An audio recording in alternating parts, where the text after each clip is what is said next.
Good night. I'm Dr. Boyce Watkins from Your Black World and the Black Business School, and I thought I would chime in and say hi to you guys. I know it's late on the East Coast and late in the Midwest, but it's not so late on the West Coast and probably early in some parts of the world. I hope you guys are doing well, and I thought that tonight would be a good time to talk a little bit about a few of the things that you guys are talking about. What I'm noticing a lot of people are talking about is this new Tyler Perry movie. It's called A Fall from Grace. I don't know if you've seen this movie or not. Give me a yes or no in the chat if you've seen the movie A Fall from Grace. Senegal. Okay, John is from Senegal. Nice, nice. Shout out the city that you're from also. Let me know what city you're coming from. See, no from Brittany. Yes, Proud Caramel Queen. That's a beautiful name. No, no, yes. Let's see. Who's that? That's Anika. Is that Anika? You know what? I have, you guys gonna laugh at me. I have two types of glasses. I have the glasses that help me with nearsighted and farsighted, right? And then I have these glasses, which are my backup glasses because my other glasses broke. So reading comments on the page is a little bit tougher than it normally is. I know that makes me sound like somebody's great grandfather or something, but it is what it is.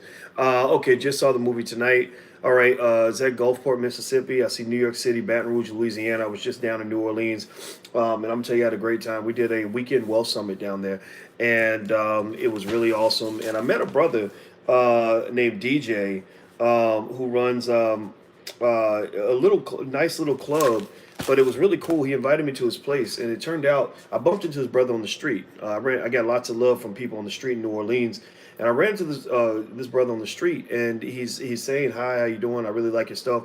And I was like, "Cool, nice to meet you." And he tells me he just bought a multi-million-dollar building down the street. This is a black man, and he invited me in, and I was really impressed. And I'm gonna hold an event at his place at some point because I just thought it was so awesome to see a black man really doing the damn thing. So anyway, hit the thumbs up button. Please hit the thumbs up button if you haven't done it yet. Please hit that thumbs up button. So let's jump into it. Now, first of all, I'm gonna ask you guys if you saw the Tyler Perry movie. Did you like it? What did you think? Was it good or bad? It was on Netflix now. Netflix is still killing the game from a financial standpoint. I mean, this company literally just got I think another 9 million subscribers in the last quarter alone, which is just sick. I mean, they're just growing so fast. And I used to think Netflix was going to struggle due to the streaming wars with Disney Plus entering the game and all that. I don't believe that anymore. I believe, and actually, I did say this actually before the fact that I felt the streaming wars were not going to be as bad as people think because it's not like they're fighting over finite territory. I believe that the market's going to expand. I believe there's going to be room for more digital players. That's why everybody's getting a streaming service. BET's got one, Fox has one, all these other places have one. And I believe that there's just going to be, more out there because most people subscribe to more than one streaming service. So anyway, did you see the movie and what did you think? Did you like it? Okay, good movie, interesting twist, says Sharon. Had a sad twist. It was okay and deep, says Claudia. It was okay. Wouldn't watch again. Yeah, it's really interesting, right? Okay, so here's what's going on. It's almost like there's like two realities right now with the Tyler Perry movie, and this is my thinking here.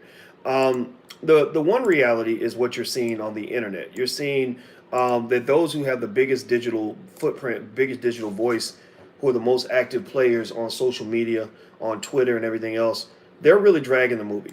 They got no love for the film. They got no love for Tyler. They got no love for any of it, and they were rightfully, basically pointing out a lot of editing issues that the movie had. There was one scene where they showed that the guy who was the extra in the background that he was pretending to eat food, but he was actually eating the air. Did anybody see that? Anybody see like the little clips they showed that were hilarious, where the guy's like a white guy's like eating off a fork that has no food on it, and he's drinking out of a cup that has no liquid in it. And then there's the other part where the lady's hair is one way in the scene, and then the camera goes away and it comes back to her, and her hair is different.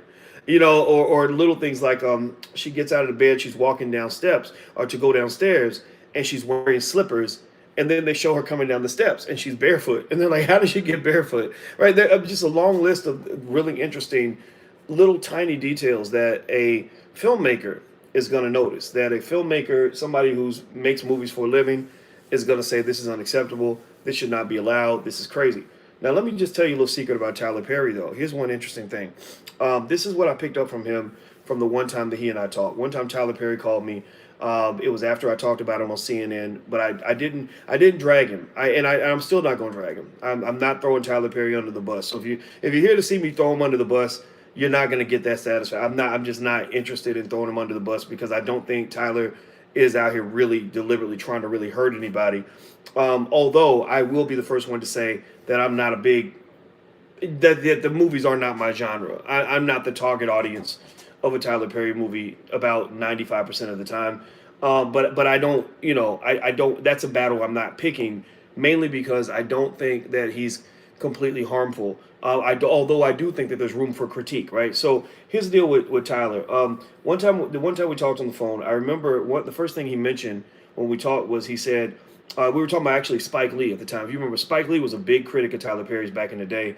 And Spike eventually I guess they buried the hatchet, and Spike actually came to Tyler's grand opening of the studio, and which I thought was great. I think unity is a good thing. I don't know. Type B1 in the chat if you believe black people should come first, and also if you believe black people should be unified. If we're better unified than we are divided, type B1 in the chat to let me know where you stand. So I'm B1. I'm B1 all day. I believe black people come first, and that unity, is better than division. But unity does not mean uniformity. Unity does not mean we always agree. Unity does not mean that that I am always going to see the world the way you see it. Unity does not mean I can't critique something. There has to be room for critique. There has to be room to say, I love you, but I don't love what you're doing. Or I love you, but I don't love that, right? So B1, thank you. I'm glad you guys are on the same page.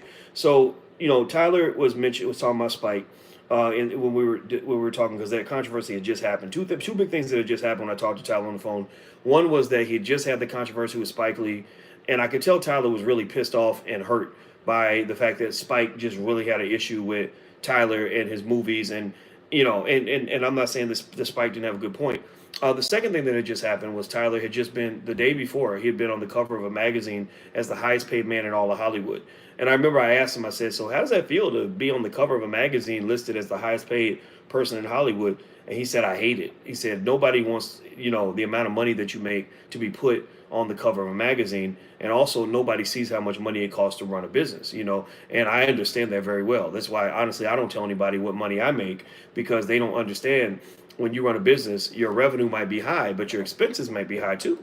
So, people who don't understand that are going to expect you to be able to do things for people that would be really tough for you to do. So anyway, the other thing that he mentioned that I thought was interesting was he said, look, I never went to film school like a lot of these guys. I didn't go to film school. I don't know, like what people learn in film school.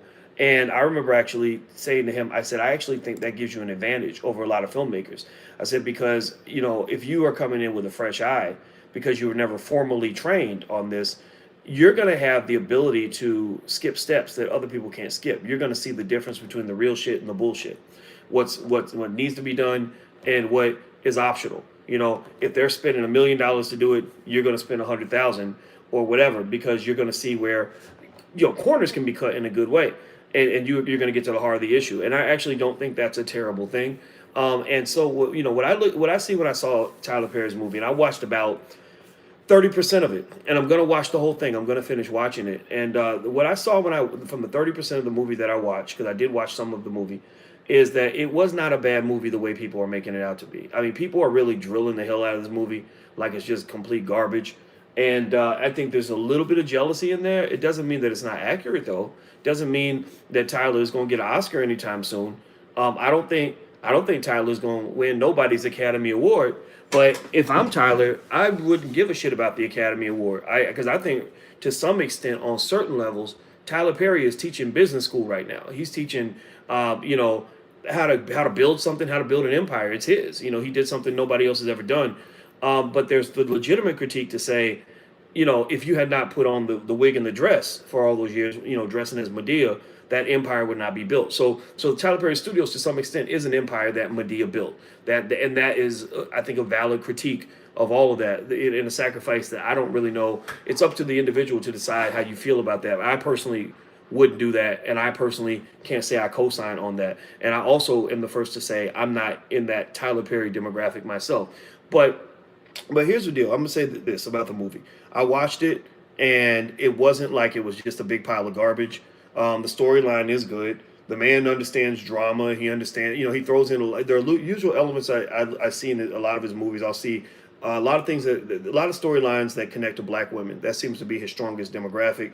And these are not black women with PhDs as much as black women who are just living, in the struggle. Although I'm sure there's some PhDs and lawyers and doctors that also love Tyler Perry stuff. They just may not tell anybody. But maybe they love it in the way that they love reality TV. I know people, my sister's a doctor, and my sister has friends that are doctors, and they love to watch reality TV. They know it's ratchet, they know it's a little ignorant, but they also like the entertainment. That does, so there is an audience there. There are people that love his movies, and there's a reason why Netflix probably wrote a big old check to get that movie on the air. Do me a favor, if you haven't done this yet, please take 1 second, hit the thumbs up button. Please hit the thumbs up button. Also hit that notification bell. Make sure you subscribe.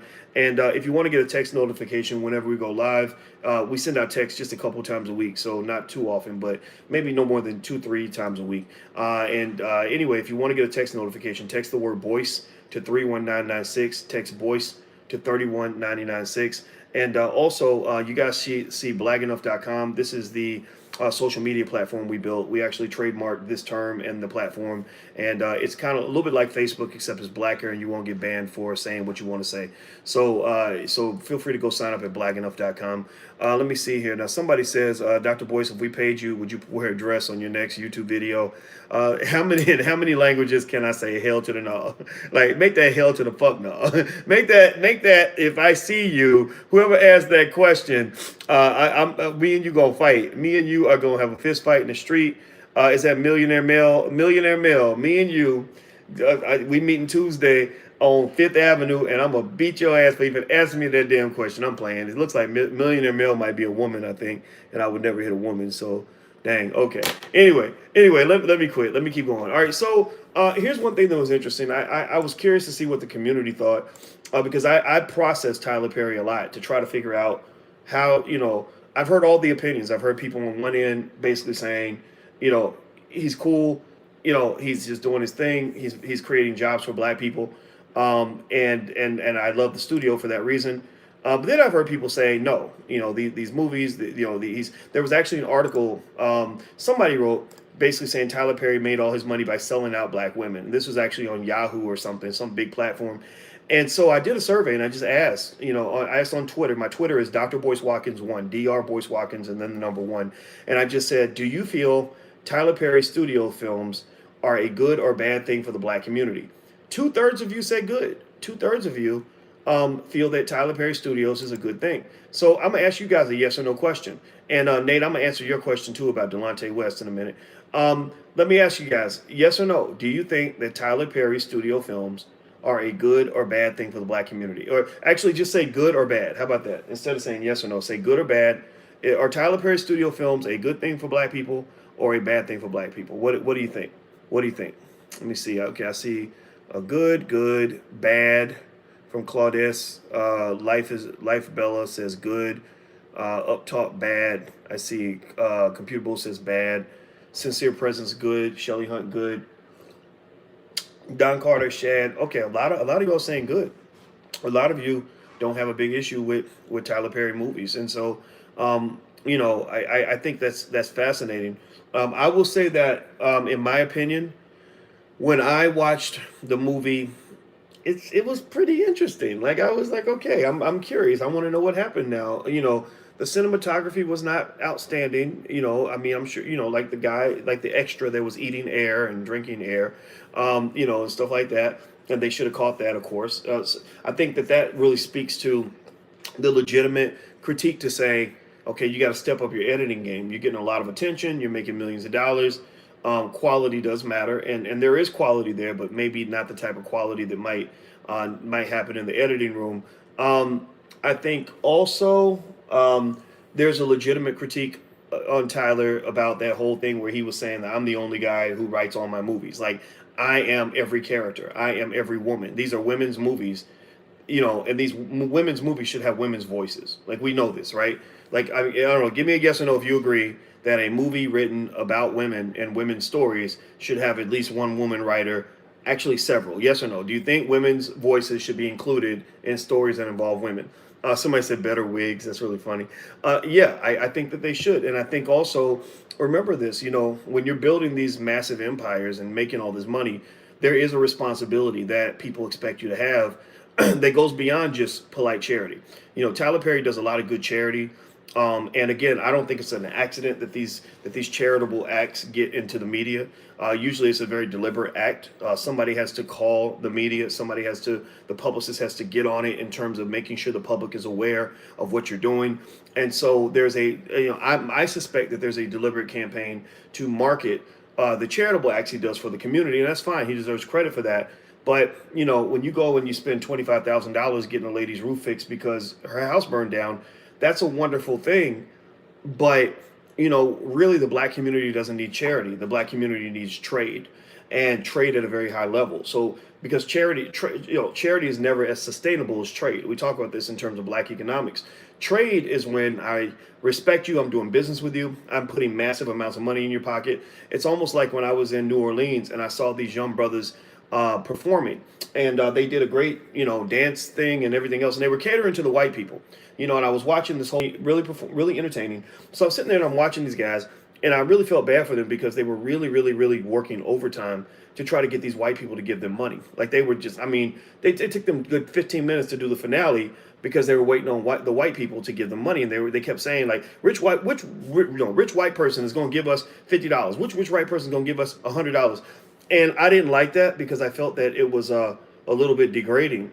And I ended up giving them, they were waiting on a white guy to give them $100. I had a $100 bill in my wallet, and and I didn't know what to do with it. So I went ahead and just said, here's $100. It's not from a white guy. And they freaked out. They were like, oh, we thought it was going to come from a white guy. I'm like, yeah, well, there's black people that will support you too.